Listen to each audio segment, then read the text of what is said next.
Se Deus é por nós, quem será contra nós? Romanos 8, 31. Quem está contra nós? O apóstolo nunca quis dizer que os cristãos não têm inimigos, pois ele sabia muito melhor do que isso. Um antigo escritor latino observa neste texto que o contexto seguinte nos mostrará os inimigos que temos e que estão contra nós. Muito brevemente, vamos notar que existem 4 principais inimigos que conspiram contra a vida dos filhos de Deus. Estes são o homem, o mundo, a carne e o diabo. Eles sempre estarão contra nós, mas quem são eles? Primeiro, existe o homem. Como o homem lutou contra o homem? O homem é o lobo da humanidade. Nem os elementos em toda a sua fúria, nem as feras predadoras em toda a sua crueldade, jamais foram tão terríveis inimigos para o homem como o homem foi para o seu próprio semelhante. Quando você lê a história da perseguição mariana na Inglaterra, de Maria a Sanguinária, você fica surpreso que todas as criaturas vestindo uma forma humana possam ser tão sanguinárias assim. Chamar aquela rainha de católica seria muito melhor chamá-la de canibal, pois se comportavam mais como selvagens do que como supostos cristãos em seus martírios sangrentos e assassinatos dos santos de Deus. Não sentimos nessa época a crueldade do homem a esse ponto, mas isso é apenas porque o costume da terra não o permite, pois há muitos que não ousam ferir com a mão, que estão muito ocupados em impor sua língua. E isso não expondo nossos erros, que eles têm o perfeito direito de fazer, mas em muitos casos os filhos de Deus são mal representados, caluniados, abusados, perseguidos, ridicularizados por causa da verdade. E sabemos de muitos casos em que outros meios foram adotados, qualquer coisa para afastar os servos de Deus da sua integridade e de seu simples seguimento do seu bom mestre. Bem, o Senhor Jesus disse: cuidado com os homens, eis que vos envio como ovelhas no meio de lobos. Sejam sábios como as serpentes e mansos como as pombas. Não espere que os homens sejam amigos da sua piedade e da sua santidade.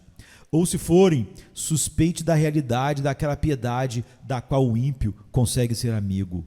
Você deve esperar ser às vezes intimidado e às vezes coagido, às vezes lisonjeado e em seguida ameaçado. Você deve esperar que em um momento se encontre com a língua oleosa que tem sob ela a espada desembainhada, e em outro momento com a própria espada desembainhada. Esteja atento e espere que os homens estarão contra você. Mas o que são todos eles? Suponha que cada homem vivo no mundo estivesse contra você, e que você tivesse que ficar na solidão como Atanásio. Você poderia dizer como Atanásio fez um dia: eu, Atanásio, contra o mundo inteiro. Eu sei que tenho a verdade do meu lado e, portanto, estou contra o mundo. Qual é a utilidade da malícia dos homens contra Martim Lutero? Eles pensaram em queimá-lo, mas ele morreu em sua cama, apesar de todos eles. Eles pensaram em acabar com ele, mas seus folhetos foram por toda parte na Europa. E as palavras de Lutero pareciam ser carregadas nas asas de anjos. Até que nos lugares mais distantes o Papa encontrou um inimigo surgindo de repente, onde ele pensou que a boa semente foi destruída.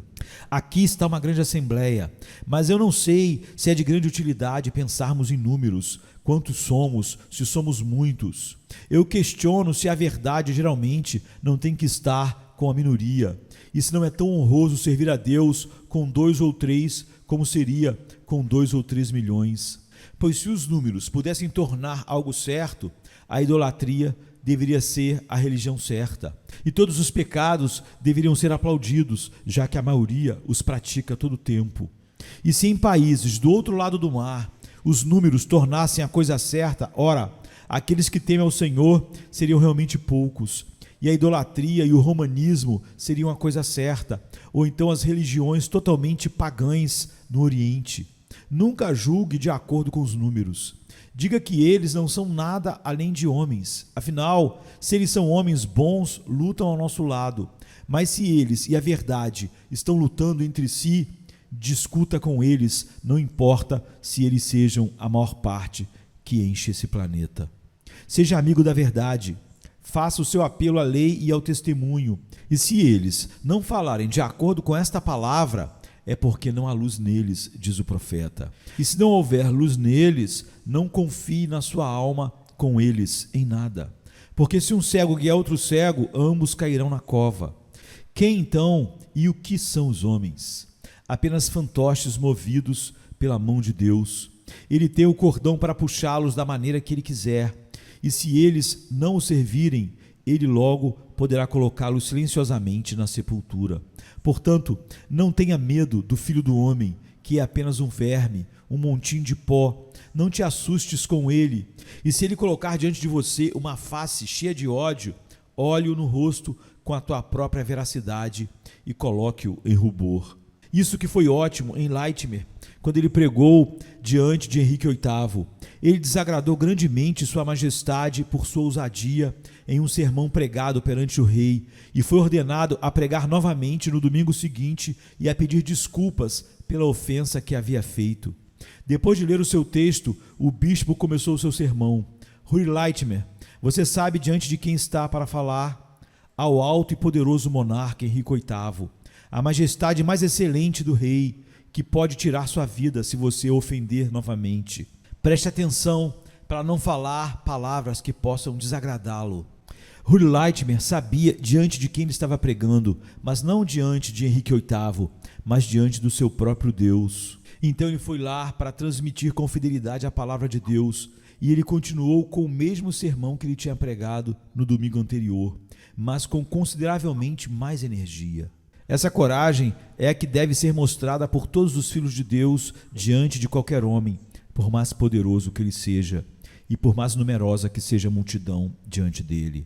Você não é nada além de um verme, mas se Deus coloca a sua verdade em você, não banque o covarde ou gagueje sua mensagem, mas se levante virilmente por Deus e por sua verdade. Algumas pessoas estão sempre chorando o que chamam de modéstia decente. A modéstia é muito apropriada, mas o embaixador de Deus deve se lembrar de que existem outras virtudes além da modéstia.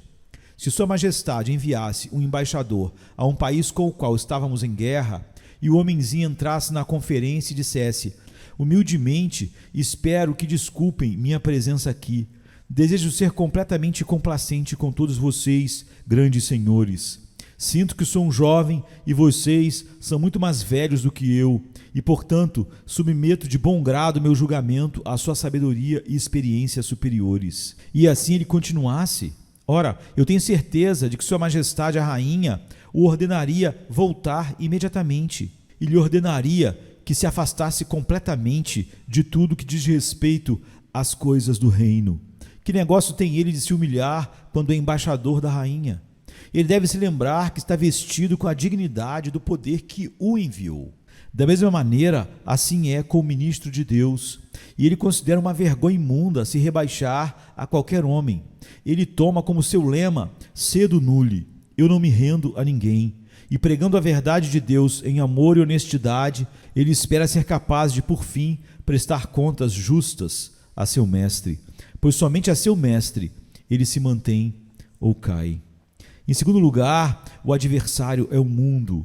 Este mundo é como um grande campo coberto de amoreiras, espinhos e cardos. E à medida que o cristão passa por ele, está continuamente em perigo de rasgar suas vestes ou cortar os seus pés. Como diz os versos: ó querido caminho para a tua morada, mentiras por esta terra estéril encontro em todo lugar. Cada cidadão do céu deve ser ensinado com espinhos e sarças, como foram os homens de Sucote. Cada filho de Deus deve marchar através da terra dos inimigos, pois Cristo diz: não oro para que tu os tires do mundo, mas para que os livres do mal. Quando um cristão está fora de perigo? Nunca. Se ele for próspero, então ele tende a crescer orgulhoso de seu dinheiro e propriedades, ou carnalmente seguro. Se as adversidades o pressionam, ele tende a murmurar e crescer descrente ou ficar ansioso. Existem tentações nos lugares altos da terra e os vales não estão vazios delas. Quando o cristão está em honra, ele corre grande perigo. Há quantos acham que os lugares altos são escorregadios? Quando o crente está envergonhado e desprezado, ele também está em perigo, pois muitos mestres acham esta cruz pesada demais para seus ombros.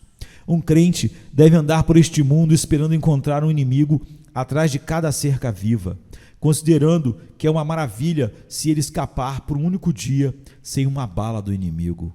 Você está no país de um inimigo, e este inimigo está em alerta continuamente. Você pode dormir, mas o mundo nunca dorme. Seus costumes estão sempre procurando prendê-lo com suas correntes. Seu espírito está rastejando sobre você enquanto você está em casa, ou no mercado, ou mesmo em meio à sua família.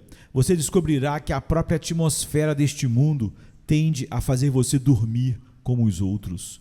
Você terá muito trabalho enquanto estiver neste estado de tentação, de permanecer firme e, a menos que vigie e ore, o mundo será demais para você. Ó irmãos, gostaria que soubéssemos que o mundo é mais nosso inimigo do que nós, pois muitos caminham como se fossem amigos deste mundo. Mas essa não é a posição do cristão. Ele pode dizer: o mundo está crucificado para mim e eu para o mundo. Lutero costumava dizer que não havia amor perdido entre ele e o mundo, pois o mundo o odiava e ele não o odiava menos. Há uma história memorável sobre o bom e velho ministro, quando um jovem ministro foi chorando para ele porque havia sido caluniado. Ah, disse ele, esse é um problema que nunca mais terei, pois perdi meu caráter no primeiro ano do meu ministério, e a própria calúnia não pode dizer mais do que ela disse. Os servos de Deus devem esperar perder seu caráter, ter todas as virtudes negadas e todos os vícios imputados a eles. Mas sobre tudo isso, eles podem enfrentar o mundo e dizer: você pensa mal de mim, não é? Não tão mal quanto eu penso de você. Você joga isso e aquilo na minha face. Eu jogo coisas piores na sua. E embora você diga que eu sou intrometido, direi que pretendo ser mais vil, e para ser mais barulhento ainda contra você, e me intrometer ainda mais com suas vaidades que arruinam as almas dos homens. O mundo é um terrível assaltante se ficarmos sozinhos no conflito. Mas o que é o mundo, afinal, se Deus é por nós? Olhe para a época atual. Onde estará todas as pessoas daqui a 40 anos? Eu vejo uma longa linha de montes de grama, e muitos aqui estão nela. E essa geração se terá ido. Ela passa da mesma forma, é como uma vela apagada, e aquele que se preocupa com ela é como um homem adorando uma vela agonizante. Não se importe muito com este mundo, mas pense muito no mundo que virá. Este mundo é uma pobre areia movediça. Saia dela para que ela não engula você, mas fique firme naquela rocha dos séculos. Construa nela a sua vida e você nunca sofrerá perda. Acho que dissemos que há um terceiro inimigo, que é a carne. É pior dos três. Nunca precisaríamos temer o homem nem o mundo se não tivéssemos esta carne perversa para carregar conosco. A corrupção consanguínea é a pior corrupção.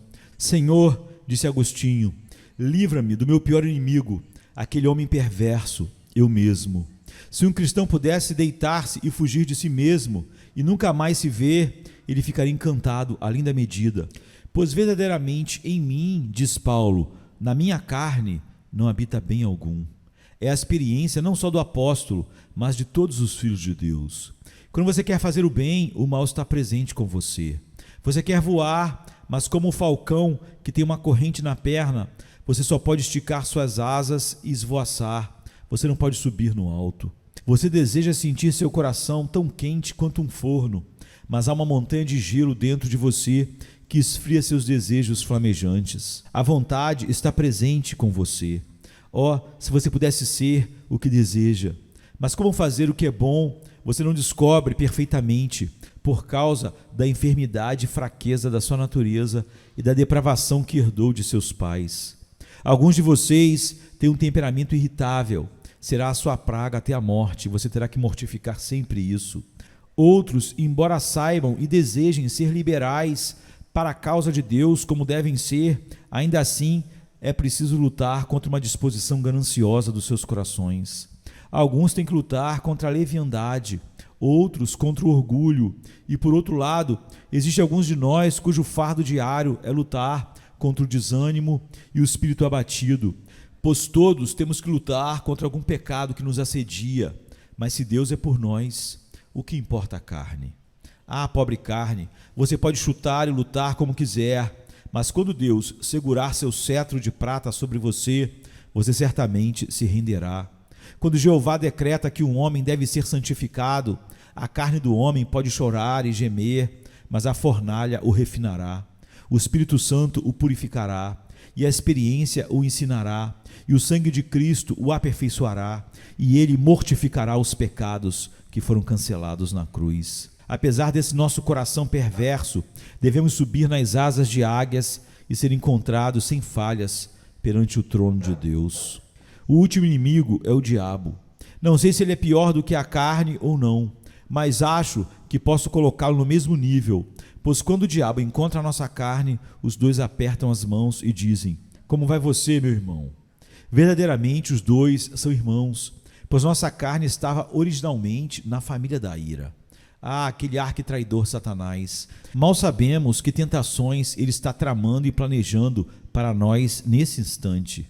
Ele é tão astuto que entende a natureza humana melhor do que a própria natureza humana. Ele tem desempenhado o ofício de tentador por mais tempo do que podemos imaginar. Ele é um mestre completo no negócio e certamente nós não somos páreo para ele. Mas aquele que nos fez sabe mais de nós do que Satanás. Mas depois de Deus, Satanás é o melhor aluno da humanidade. Ele também conhece nossos pontos fracos. Ele sabe onde nos tocar para tocar nosso osso e nossa carne. Ele sabe cobrir o anzol com a isca. Para cada alma ele tem sua isca específica. E para cada pecador ele tem sua própria armadilha. Ele sabe como tomar um desta forma e outro de forma oposta. Alguns buscando a pretensa espiritualidade e outros descendo a mais grosseira sensualidade. Pode acreditar, meu irmão, você pode pensar que está seguro contra Satanás, mas há uma junta em seu arnês e ele vai descobrir. E lembre-se, como um vazamento pode afundar um navio, um ponto fraco pode ser e seria sua ruína se Deus não o impedisse. Mas o que importa sobre o diabo quando temos este texto? Se Deus é por nós, quem será contra nós? O diabo é poderoso, mas Deus é todo-poderoso. Satanás é forte, mas toda a força pertence a Deus. Afinal, o que é Satanás, senão um inimigo que teve sua cabeça esmagada? Ele é um dragão de cabeça esmagada. O Senhor tem um anzol no seu nariz e um freio nas mandíbulas dele, e sabe como puxá-lo de volta para onde quiser. Às vezes, gostaria que ele o levasse por um ou dois elos, para que ele não ficasse tão ocupado entre algumas das nossas igrejas, mas ele é um inimigo acorrentado. O Senhor permite que ele vá tão longe, tanto quanto Deus quiser, mas nunca mais. Se o demônio pudesse ir um pouco mais longe, que destruição ele causaria. Você sabe como foi com Jó. Satanás não ousou tocar sua carne no início. Ele só podia tocar seus filhos e gado. Ele tinha que obter permissão para tocar sua carne, e mesmo assim, ele não ousava tocar sua vida. Ele foi tão longe quanto suas amarras permitiam, mas mesmo assim irritou e flagelou o pobre Jó com feridas doloridas e terríveis. Ele não pôde ir mais longe, porque Deus o conteve e impôs os limites. Alegre-se, cristão, se você é um homem chamado por Deus, o mundo inteiro, a sua carne, Satanás, qualquer coisa, se Deus te predestinou, te chamou, te justificou e na pessoa de Jesus Cristo te glorificou, você pode colocar tudo junto. Então diga para todos os inimigos: quem pode ser contra nós? Assim como a palha é levada embora, assim, ó Senhor, tu os vence e os expulsa a todos eles. Agora vamos encerrar nossa meditação observando quem são aqueles que não estão contra nós, pois há alguns que não podem ser nossos inimigos. Aqui está uma parte muito agradável do assunto. Deus Pai não pode ser contra nós. Ele é nosso Pai. Ele não pode ser contra seus próprios filhos. Ele nos escolheu na eternidade. Ele não nos rejeitará no tempo. Ele nos adotou em sua família. Ele nunca nos descartará. Ele teve o prazer de nos ordenar para a vida eterna. Ele nunca reverterá o decreto. Ele estava por nós no pacto da graça, quando planejou a maneira de salvar o homem rebelde. Ele tem estado por nós na grande ordem da providência. todas as coisas têm cooperado juntas para o nosso bem até agora. Nós nos perguntamos como chegamos aonde estamos agora, mas certamente a providência, sob Deus, operou maravilhosamente em nosso favor em cada parte do caminho. Ele é por nós em todos os seus decretos que ainda não foram cumpridos. Não há uma única linha do grande livro que seja contra o cristão. Você pode ter certeza de que quer a terra balance e cambaleie, ou a lua seja negra como a escuridão da noite, ou a terra seja lambida por línguas de fogo, ainda assim, Jeová não tem um único pensamento, nem desejo, nem palavra, nem olhar contra qualquer um dos comprados pelo sangue. Eles estão seguros nele. Deus Pai não pode ser contra nós. Então Deus Filho não é contra nós. Ó amado, quão docemente ele tem sido por nós. Acho que o vejo agora levantando aquele rosto coberto de suor e sangue e dizendo a cada crente: eu sou por você. Essas gotas de sangue caem no pó por você. Eu suo grandes gotas de sangue para poder redimir você. Ele está diante de Pilatos, e quando ele é trazido como o etiomo, acho que o ouço dizer: pobre pecador, eu sou por você. O Pai me deu você na eternidade. Eu o vejo carregando a cruz sobre os seus ombros ensanguentados, e cada passo que ele dá é nesta melodia: eu sou por você. Eu o vejo sangrando no madeiro com as mãos estendidas e todas as suas feridas, e todas as gotas de sangue que fluem do seu lado, todas dizem: Cristo é por você. Hoje, ao implorar diante do trono eterno, este é o teor do seu apelo: eu sou por você. Eu sou por cada um daqueles que o Pai me deu. Quando ele vier uma segunda vez, não como uma oferta pelo pecado, o som da poderosa trombeta anunciará seu advento e soará: Cristo é por vocês, ó santos comprados pelo sangue. Quando ele se sentar no trono do seu Pai e o seu reino vier, do qual não haverá fim, este será o teor desse reino: eu sou pelo meu povo. Eu governarei meu povo com retidão e abençoarei as nações da terra. Cristo não pode ser contra você.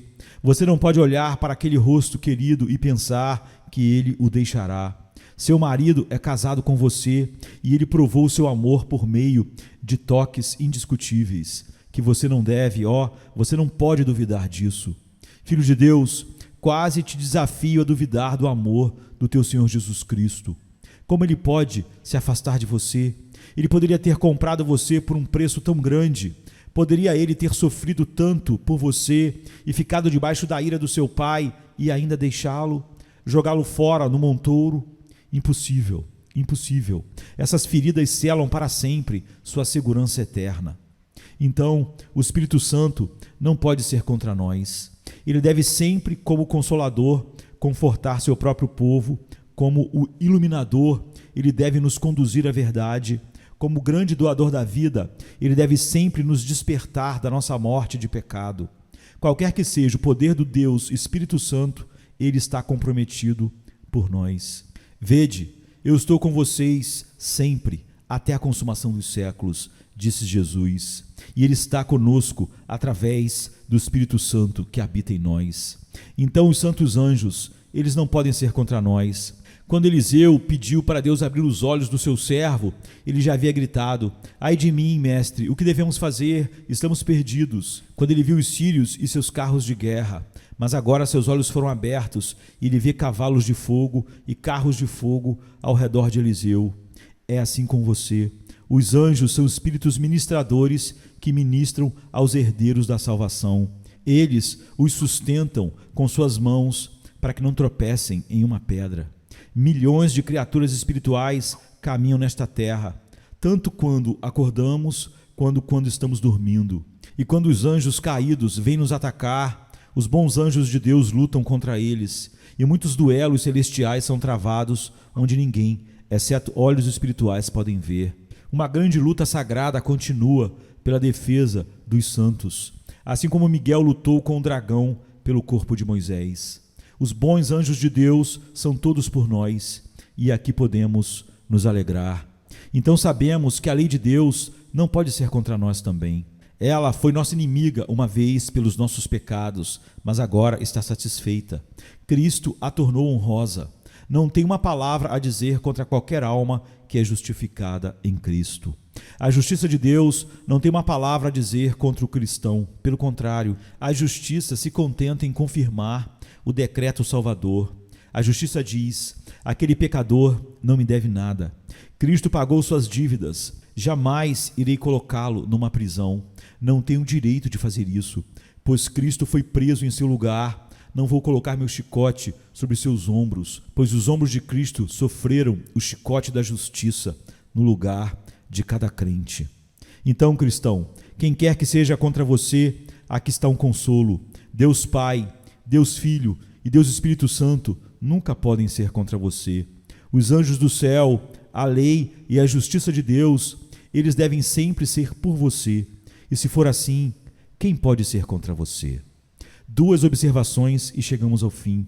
Uma é que há um oposto a tudo isso e pertence a alguns que estão presentes aqui hoje. Se Deus está contra você, quem pode ser por você? Se você é um inimigo de Deus hoje, suas próprias bênçãos são maldições para você.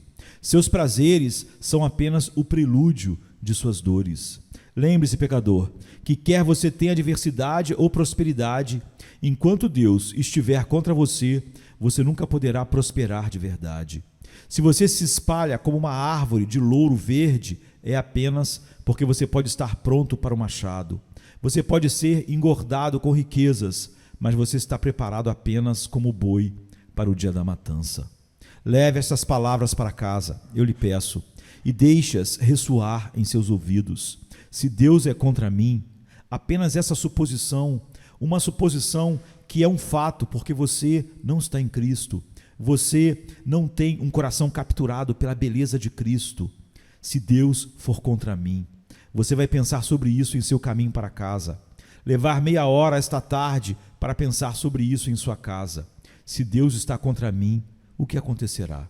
O que será de mim neste tempo e na eternidade? Se Deus for contra mim, como devo morrer? Como devo ressuscitar? Como devo enfrentá-lo no dia do julgamento? Se Deus é contra mim, não é um se impossível, mas um se que equivale a uma certeza. Temo, no caso de muitos que estão hoje presentes aqui. Mas agora eu quero falar algo a você, cristão. Aqui está outro pensamento. Se Deus é por você, você não vê como você deveria ser por Deus em todos os lugares, cada momento. Você é por Deus. Se Deus esposou sua causa, você não deveria esposar a causa dele em todos os lugares, no trabalho, em casa. Eu conclamei a você no último domingo, visto que Cristo pleiteou as causas da tua alma, você não deve em todo lugar pleitear a causa de Cristo? Há uma grande batalha que apenas começou. A trombeta que reúne os guerreiros soa alto e longa, e a luta será dura e desesperada entre a verdade pura de Cristo e os cerimoniais de uma igreja morta, de crentes nominais. E você deve assumir seu posto, cada um de vocês, de um lado ou de outro. Se o Senhor é Deus, sigam-no, mas se Baal é Deus, então sigam Baal. Você deve estar de um lado ou de outro. E eu lhe pergunto, se Deus tem estado por você e te defendido, levante-se por ele nesta hora. Nunca menospreze a verdade de Cristo. Levante-a e defenda a causa de Cristo e a sua verdade diante dos olhos do mundo inteiro. Nenhum fio de cabelo da cabeça da verdade de Cristo deve ser tocado com o cheiro do fogo do compromisso. Nunca se comprometa com esta cultura, negando qualquer verdade do Evangelho de Cristo. Nenhum fio de cabelo da cabeça da verdade de Cristo. Não sejam como as prostitutas que estiveram diante de Salomão. Você se lembra de que uma estava muito contente de ter a metade do filho vivo, mas seja o seu lema, tudo ou nada. Nunca aceitarei uma partícula de erro misturada no Evangelho. Morte para tudo que não é a verdade. Sem amálgama, sem compromisso, sem paz com o erro. Os homens dessa geração chamam a mim e dizem, a paz, a minha resposta é, que paz pode haver enquanto os pecados de Jezebel são tantos? Então eles me insultam e dizem, és tu aquele que perturba Israel? Eu não perturbei Israel, mas tu e a casa do teu pai porque abandonastes os mandamentos do Senhor e seguistes aos Baalins. Levante-se e dê testemunho contra todas as heresias e desvios da verdade propagados por igrejas comprometidas com o mundo e com os homens e não com Deus, e que querem que acreditemos que é certo estar em paz e numa falsa comunhão com elas. Tome sua parte com Cristo e seu povo desprezado, e quando chegar o dia em que ele distribuirá suas recompensas, feliz será aquele homem que nunca vacilou, e bendito ele será aquele que resistiu no dia mau e permaneceu imóvel na integridade do Senhor e na firmeza da sua verdade, firme e inabalável até o fim. O Senhor te abençoe nisso, por amor a Jesus Cristo. Amém. Venha se cansado estás, e eu descanso darei.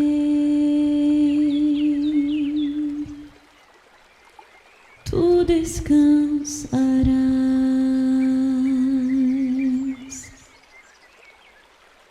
Vem a mim se não tens paz, e eu darei paz sem fim.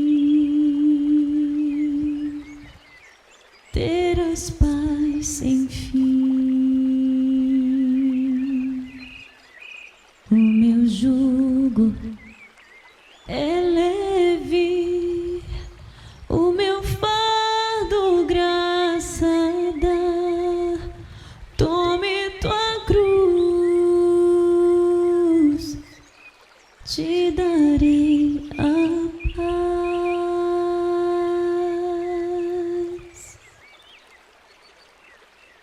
Venha o aflito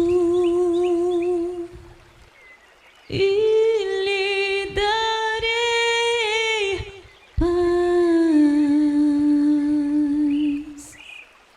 minha paz darei.